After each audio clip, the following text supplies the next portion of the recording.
Halo guys, welcome to this video. Pada kali ini saya akan membahas topik mengenai Security Market Line atau SML. Nah, Security Market Line ini merupakan bagian dari model Capital Asset Pricing Model atau yang kita sering kenal dengan metode-metode CAPM. Langsung saja materi pertama, saya akan menjelaskan sedikit gambaran mengenai SML. Nah, SML ini ada beberapa poin yang sudah saya dapatkan. Yang pertama, SML ini adalah garis yang menghubungkan tingkat return harapan dari suatu sekuritas dengan resiko sistematis atau bisa dikenal dengan beta. Nah, selanjutnya SML ini juga bisa menilai sekuritas secara individual pada kondisi pasar yang seimbang. Nah, selain itu juga bisa menilai tingkat return yang diharapkan dari suatu sekuritas individual dan menjadi resiko sistematis juga bisa diukur dengan menggunakan beta. Selain itu, SML ini juga digunakan untuk menganalisa bagaimana para investor mendapat rewards atas kemampuannya menanggung risiko dari investasi. Nah, selain itu garis SML ini juga menunjukkan bagaimana hubungan antara resiko sistematik dengan expect return pada pasar sekuritas. Nah, selanjutnya saya akan menjelaskan mengenai grafik dari SML ini, di mana grafik tersebut menunjukkan bahwa adanya hubungan positif antara risk dan return, yang mana risk ditunjukkan oleh lambang ER atau expect return portfolio yang letaknya ada di sumbu Y, dan risk ditunjukkan oleh lambang beta portfolio yang letaknya ada di sumbu X. Sementara itu ada lambang RF. Nah, lambang RF ini adalah tingkat keuntungan investasi pada aset bebas risiko dengan resikonya sebesar 0. Jadi RF sama dengan 0. Nah, sedangkan di atas RF ada ERM atau Expect Return Market. Ini merupakan tingkat keuntungan pasar saham. Nah, sedangkan BM atau Beta M itu merupakan beta pasar yang resiko pasarnya bernilai. Nah, coba kalian lihat pada garis SML yang dimulai dari titik RF dan menuju pada pertemuan titik ERM dan titik beta pasar. Nah, ini merupakan tingkat keuntungan pasar saham. Nah, kesimpulan dari penjelasan mengenai grafik ini adalah risk dan return hubungannya linier. Nah, terus coba kalian perhatikan ke garis SML di mana semakin meningkatnya ERP, maka beta pasarnya juga akan semakin meningkat. Selanjutnya saya akan menjelaskan sedikit posisi sekuritas undervalued dan overvalued. Nah, saya di sini menyertakan grafik di mana pada grafik ini terlihat bahwa sekuritas A terletak di atas SML dan dinilai sebagai sekuritas yang ternilai rendah atau undervalued karena di mana tingkat return harapannya disyaratkan investor dengan dilambangkan ERA. Nah, sedangkan sekuritas B terletak di bawah SML, di mana sekuritas B ini dikatakan ternilai lebih atau overvalued dan di tengah-tengahnya digariskan dengan beta A dan beta B. Pada bagian selanjutnya saya akan menjelaskan rumus dari SML, yaitu tingkat return atau ERI sama dengan resiko bebas atau RF ditambah dengan resiko sistematik atau beta dalam kurung resiko pasar atau ERM dikurangi resiko bebas atau RF tutup kurung. Karena kita sudah mengetahui rumus dari SML ini, kita masuk ke dalam contoh soal. Jika seorang investor memiliki aset A dengan expect return sebesar 20% dengan beta sebesar 1,6, diketahui pula juga bahwa RF sama dengan 8%. Suatu aset yang mengandung risk free tidak memiliki systematic risk atau unsystematic risk. Dengan demikian, aset tersebut memiliki beta sebesar 0. Jadi, beta sama dengan 0. Sedangkan, jika investor membentuk portofolio yang terdiri dari aset A dan aset dengan RF dan investasi pada aset A dinominalkan dengan 25% dari total investasi, maka kita hitung expect return portofolionya. Nah, di sini ERP sama dengan 0,25 atau investasi pada aset A dikali ERA plus 1 dikurangi 0,25 dikali RF. ERP sama dengan 0,25 dikali 20% ditambah 0,75 dan dikali 8% dengan hasil yang didapatkan 11%. Nah, demikian pula juga kita bisa menghitung beta portofolionya dengan cara beta portofolio sama dengan 0,25 dikali beta aset ditambah 1 dikurangi 0,25 dan dikali 0 karena beta sebesar 0. Nah, beta portofolionya menjadi 0,25 dikali 1,6 dan mendapatkan hasil 0,4.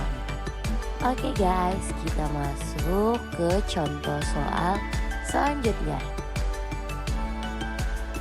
Jika seorang investor memiliki aset A dengan expect return sebesar 25% dengan beta sebesar 1,6, diketahui pula juga bahwa RF-nya 10%.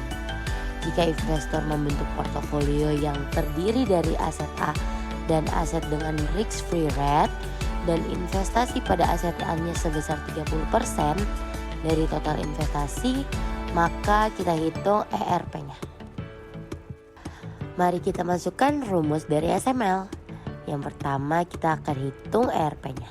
ERP sama dengan 0,30 kali ERA ditambah 1 dikurang 0,30 dikali risk free. ERP sama dengan 0,30 dikali hasil diketahui ERA 25% ditambah 0,7 hasil pengurangan dari 1 kurang 0,30 dikali 5%. Hasilnya 11%. Baru kita hitung beta portofolionya. BP sama dengan 0,30 dikali BA ditambah 1 dikurangi 0,30 dikali 0. BP-nya sama dengan 0,30 dikali 1,5 sama dengan 0,37. Nah guys, estimasi garis pasar sekuritas, untuk kita bisa mengetahui persamaan SML-nya, investor perlu mengestimasi 3 variabel, yaitu yang pertama tingkat return bebas resikonya, tingkat return harapan oleh pasar, besarnya beta masing-masing sekuritas. Nah, umumnya estimasi return bebas risiko menggunakan data return obligasi yang dikeluarkan oleh pemerintah.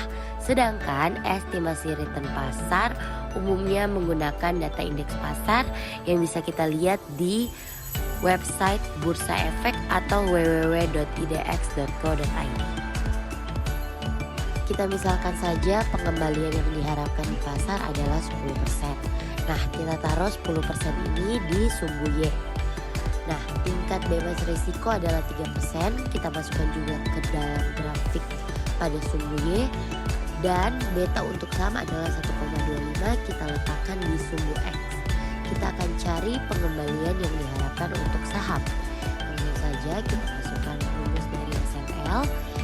ERI sama dengan RF ditambah beta dalam kurung ERM dikurangi RF sama dengan 3% ditambah 1,25 dalam kurung 10% dikurangi 3% mendapatkan hasil 11,75%. Nah, untuk hasilnya sendiri kita letakkan di sumbu Y yang terletak di paling atas, dikarenakan itu menunjukkan bahwa pengembalian yang diharapkan untuk saham berada di posisi undervalued stock. Kelebihan dari SML adalah sebagai berikut. Pendekatan SML ini secara tersurat menyesuaikan terhadap resiko. Pendekatan SML ini dapat diterapkan ke perusahaan selain yang hanya memiliki tingkat pertumbuhan Kekurangan dividen yang dari tetap. SMF. Dapat digunakan SML untuk memiliki perhitungan kekurangan, jangka pendek, yaitu mudah mengharuskan mendapatkan untuk data yang dibutuhkan, memperkirakan dua hal, dan yaitu membutuhkan premi waktu risiko yang pasar relatif dan singkat koefisien untuk beta, mengestimasi sehingga return. jika perkiraan kita buat sangat lemah, maka akan menjadikan hasil estimasi yang kurang akurat.